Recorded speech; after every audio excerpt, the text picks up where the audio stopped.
Hitzarmen honekin, Diputazioak eta London School of Economics unibertsitateak abian jartzen dute gizarte berrikuntzako zentroaren proiektua.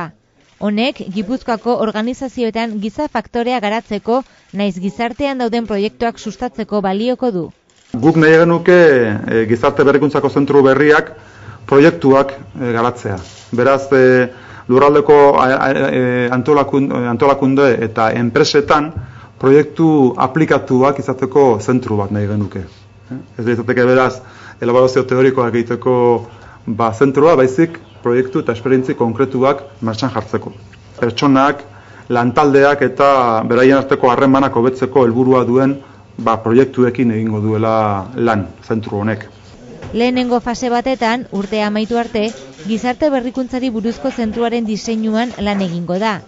Datorren urtean, bigarren fase batetan, zentroaren formazio eta sozializazioarekin zerikusia duten ekintzak aurreikusiko dira. Azkenik, 2012 urtean, zentroaren autofinantziaketara igarotzeko ahalegina egingo da. Lehenengo 3 urteetan, Diputazioak 600.000 euro jarriko ditu proiektu honetan.